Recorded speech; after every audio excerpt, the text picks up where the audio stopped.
Hello and welcome to the Great Show with Jenell, the podcast where we have real conversations about real mental health issues and give ourselves permission to laugh amongst the madness. I'm your host, Jenell, and I am very excited today to introduce the topic of codependency. I'm particularly enthusiastic about talking about codependency because it is a topic very near and dear to my life. It is something I have struggled with my entire life and I'm still recovering from in my mental health journey. And I would just like to share with you, my listeners, a little bit about my journey and give you a chance to get to know me better as we move forward. And hopefully after laying this foundation, we can invite guest speakers to contribute. That is my goal. I will also leave my phone number and you can call in at any time and ask to be a guest speaker. And I'd love to encourage you to interact with the show and participate. My phone number is 515-215-5114. So we're just going to get started. As I was preparing for this podcast,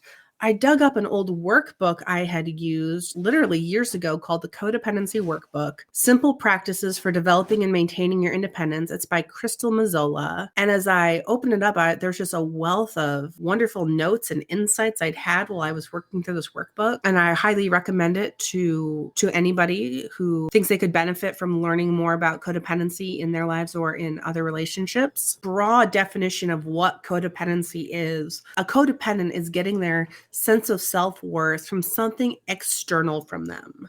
So there's an underlying belief in the codependent that they don't believe in their inherent value. And kind of the healthy alternative would be a healthy interdependence. And in this situation, a person is first focused internally and they trust that they have inherent worth. And from this place, they can act with self-awareness, maturity, and integrity. And they have a healthy sense of self and self-respect. And that's ultimately the goal. This topic of codependency is so personal to me because it is an area I struggled with kind of in two major areas of my life. And they came into play with each other. I want to just be totally open with you, my listeners, that I have lived with the diagnosis of bipolar type 1 for over 15 years right now. And I definitely feel like the family dynamics and the way my recovery journey went, I believe, set me up for codependent thinking that later played out into pretty horrible abuse in my marriage, which I thankfully was able to get out of, but it took me over 8 years. I kind of want to just talk to you about my journey with my bipolar. You know, when I was diagnosed with bipolar, I didn't understand the seriousness of my illness. And I didn't understand that I needed to fight for my health and get better. And then I needed to make sacrifices for stability. I didn't understand why everyone was trying to control me, why everybody kept screaming at me all the time that I was sick. I remember at one point I was like, why are they putting me in the hospital? Just let me go to the homeless shelter and I'll be a homeless poet and I'll be happy, you know? And at some point my life there came a point in time with my illness where my life just became totally unmanageable. At one point in my recovery process, I had been hospitalized for I'd had a lengthy hospitalization. I think I'd been institutionalized for several months. I was on injectable medications and I had to drop out of college because I couldn't even do arithmetic. And I remember at one point in time, I was neither going to school nor working because my illness had stolen my whole life from me. And I was at a wedding and I was dancing with my uncles and he asked me what I was doing. He said, "What are you doing? Going to school, working?" And I said, "Well, actually, I'm not doing either." When he realized what I was saying, which was, I'm not working or going to school and I'm living off disability right now, there was this huge judgment on me. And it was like, and he just said, "Whatever you do, don't tell anybody else this." Like, it was this huge shame that where I was at wasn't acceptable and that I wasn't enough. You know, it didn't occur to anyone to say like, good for you that you're working on yourself or that you're getting healthy. It was just like this idea of like, if you're not doing certain things, you should be ashamed of yourself. And definitely in that phase of my life, in my early 20s, that was either working or going to school. You're either doing one or the other. And if you're not doing those things, you are not enough. And I just want to say that my illness, in the way I responded to it, which I played a role, I was just very defiant. I was anti the medical establishment. I also didn't understand how serious my illness was, and I believed things that weren't true. I believed that mania was a special gift from God, that it gave me special powers. I believed all sorts of things that weren't true. And just this left me at some point completely unable to work and go to school. And it left me feeling just not good enough. And I remember at one point I'd gotten out of the hospital. I don't know exactly what I was doing, but my dad just came up to me and just screamed, "Have you gotten your life together yet? Have you gotten your life together yet?" And then I remember at some point, a family member actually broke through to me, and I decided to grab on to fighting for my wellness. And I went through a lot. I went through a lot of medications that were pretty horrible. I started doing what my doctor told me to do. I started really becoming proactive in my wellness. And then I remember feeling like I was still living under the shadow of this sick, crazy one with bipolar in my family. Like I felt like every time I was around my family, it was just mentioned casually, "Oh, Jenell has bipolar." Like everyone needed to know. Or, "Oh, Jenell was manic when she did that." Or, "Do you remember this thing?" And I remember at some point wanting to just scream, like, "What do I need to do to prove to you guys that I'm better, that I'm well?" At first everyone just kept saying, "If you would just take your medicine, you'd be better." Well, I've been taking my medicine for years. And I was like, what will it take to prove to them and somehow get my sense of worth back? Because I felt like I'd been told for so long, you're sick and the way you live is unacceptable. Therefore, you're not worthy of, say, respect. At one point, like I was transitioning literally from an institution, and I was staying in a halfway house. And I was like, I'm going to finish college. And I would ride my bike to the bus, then I would take 2 buses to the local college, and I finished up my degree. Even to this day, my dad has this thing where he says, "Are you working a full-time job? And are you going to church?" And if you're doing those things, my dad said, "Well, then I'm not worried about you. You're fine. I'm not worried about you." Like, there are external things you can do that will get you validation from me. And I got so much rejection from my family when I really needed support. I was hungry for this validation in an unhealthy way. And I think it set me up for the codependency that I displayed in my marriage. And that is not to say that I don't want to not take responsibility for my actions. I am now a recovering codependent. I am learning more and more about how my role in the choices I made, but I also just want to be realistic that trauma around my wellness journey with bipolar did set me up for codependent behaviors. And so moving from that, as I was finishing up college, I started dating the man who would later marry and become my husband. Even though I wasn't super young, I was really naive. I remember really just searching for the Lord, just really craving the Lord. And I was going to a lot of different churches because I was just in school. I think I just finished school and I had the summer off. I had lots of time. I was dating this guy. I was excited about the relationship. He was fun. He was playful. And I brought him to church with me one day, and he didn't like the teaching. And he just said to me, "Jenell, if you ever go back to this church again, our relationship is over." And at that point, we were already throwing around this idea of like, would we consider getting married? And so in my mind, I was like, well, this is possibly a big thing. What's it to me if I stop going to this church? And then he said, when we decided we were maybe going to get married, he said, there's only one church we can go to and only one pastor who can marry us and only one place we can go for marriage counseling. And I didn't recognize that this was control that would enable abuse. Instead, I just thought, this man has great discernment and he's a spiritual leader. And of course, and I was just naive and trusting. So I started going to this pastor of his. I can't say now, now my eyes are open. I'm more aware that this pastor just absolutely abused his power.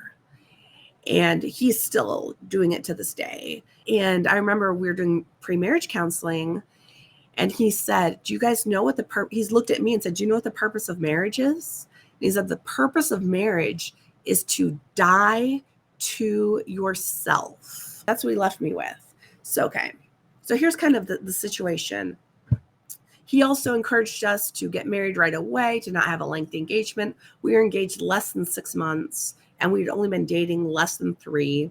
And as I approached graduating college, we were going to move to the city my husband was living in.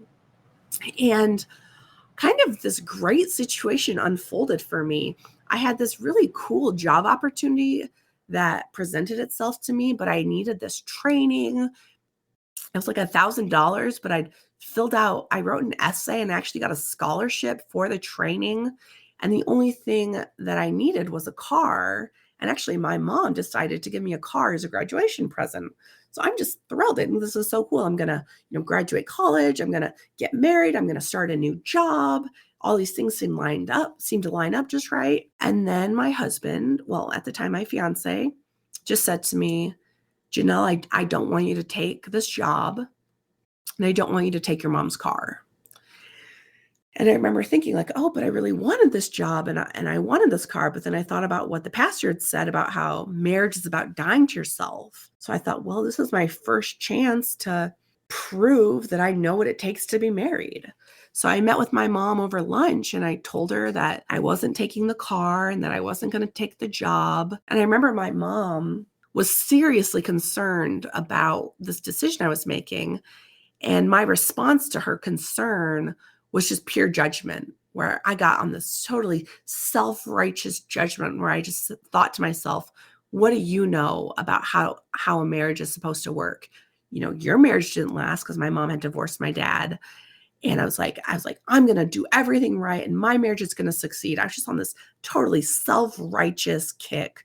And so I found myself right after getting married, completely uprooted from my social support network, in a city with no friends, no car, no job, no money, and pregnant. Suddenly with a husband who had totally changed overnight and was coming home every night and just berating me and screaming at me and telling me how lazy I was and worthless and selfish. And I say this, I remember I started keeping a journal about this, but I was called the C word by my husband more times in the first 6 months of my marriage than I had my entire life. I just couldn't believe anyone was talking to me, but I had given up everything I had to be married. And I was totally socially isolated, except for going to this church with this horrible pastor once a week and my husband. And so I started thinking well, maybe if I could make my husband happy, then maybe that would make me happy too. And then also maybe he would treat me better. And then we'd have this amazing marriage that I thought I was going to get. And, in Crystal Mazzola's book, The Codependency Workbook, this is just a quote from her book. She put, codependents often personalize others' negative behavior as a reflection of their own self-worth. And that absolutely was the case in my marriage. My husband would be miserable and, gripe about his job. And I'd be like, well, why don't you go into business for yourself?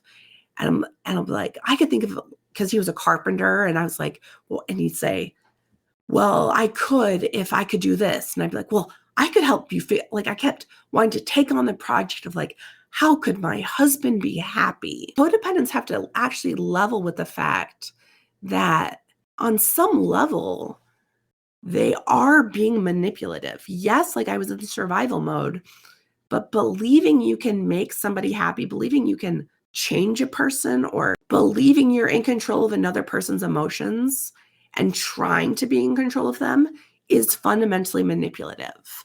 One thing I really liked about what Crystal Mazzola wrote in her book was that all behavior makes sense. And I'm quoting her from her workbook. We developed codependent thoughts and behaviors for honest reasons, often due to trauma. And that's kind of where I'm arriving to. My husband was verbally abusive, controlling, frightening. He had these angry outbursts with violent gestures. Once he had an outburst when I was 8 months pregnant, and he ripped the leg off our kitchen table and imitated beating my pregnant belly with it. And then he got kudos later for never hitting me. But I lived in the state of like, he's a large, strong man who can have temper tantrums and most certainly could hurt me if he wanted to. I kind of was like, well, this is my bed. Now I need to lie in it. So I started believing that I could be something that would make us happy. And I started doing all sorts of bizarre things. To me, they seem bizarre now. But like one thing I thought was maybe if I'm the perfect domestic housewife, because he would be so upset if the house wasn't perfect, even though he was a complete slob. And he'd have all these rules for how dinner had to be. Like there had to be certain sides. He just had all these rules for how biscuits and gravy had to be cooked. And I'd plan it all out. And I remember like I'd vacuum the carpet and time it out. I'd call him on the phone to see when he was on the phone to time out when to put the breadsticks in the oven or when to pull out the meatloaf. And then I'd pull out the meatloaf, and I didn't really know how to cook the kind of food he liked to eat. The meatloaf wouldn't be cooked on the inside, and I would just crumble to pieces because I felt like a total failure, because I can't cook my husband the meatloaf. Or like to the extreme, once I made him spaghetti and I didn't make meatballs because no one had ever taught me how to make meatballs. I browned the meat in the pan and added sauce. Asked me why I didn't make meatballs. I said, because this was faster. To which she started berating me for being so lazy. And instead of me standing up for myself, and instead of me acknowledging, hey, I'm not lazy, I made you dinner, I started obsessing over finding the perfect meatball recipe and then making these amazing meatballs. Then when he'd eat them and he'd love them, I'd feel like, yes, you're a real woman. You made your husband meatballs and he's happy. Like I just became completely insane, and I lived completely inauthentic to who I am. Like, and other things was, he was super controlling over my social relationships. At one point we moved to another town. I didn't have a single friend in the world again, no job, no money, no car. And I just want to say it was by God's grace that he gave me a friend. Another person who lived in the apartment complex we lived in. We shared a laundry room. She actually became my best friend. We started meeting, and I'd actually hear her doing laundry, and I'd be so desperate for human connection. I would go out and talk to her, and we developed this wonderful friendship. Well, it got to the point where my husband wouldn't allow me to see her or would punish me for seeing her. So we would sneak out and run the dryer, and we would call them our meetings, quote unquote, laundry room rendezvous, because we were like meeting in secret, because my husband didn't want me to have a friend outside of him, any relationship that wasn't him. And when I acknowledged to him that my friendship with my friend was meeting a need that he wasn't meeting, he accused me of having an emotional affair with that friend. And I have to just own my part that I didn't live authentically true to myself, but at the same time, I did what I had to do to survive. I had limited means, limited access to resources. And as that changed, I was able to eventually get out of the relationship. Kind of a yucky side effect of being a codependent is, you live inauthentically, and maybe you even feel like a martyr. Well, you start to resent the people you're trying to get approval from, and you're not self-aware that this resentment is of your own making and creation. And that's what's so ugly about codependency, is you lose your sense of autonomy for living a life, for living your own life. And I also just want to kind of throw this out there. And I really want this podcast to be for every and anybody who is interested in mental health topics. But I also want to really be authentic about who I am as I share with you, my listeners. I just want to share, where my faith leads me thinking about the healing journey toward a recovering codependent. If the root of codependency is seeking self-worth outside yourself, of a lack of understanding of your inherent self-worth, I just want to say from my position of faith as a Christian, Jesus is perfectly situated to heal the codependent's heart. And I want to kind of speak to this a little bit more. Like, I want to say that I definitely think the church in general is very poorly equipped to handle issues related to mental illness.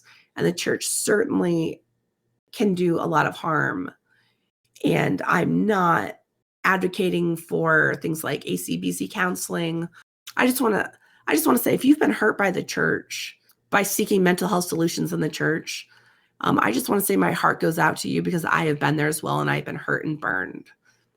But I also want to say, and I don't want this to alienate my audience, because there certainly are secular exercises that can help bring about awareness and bring about healing.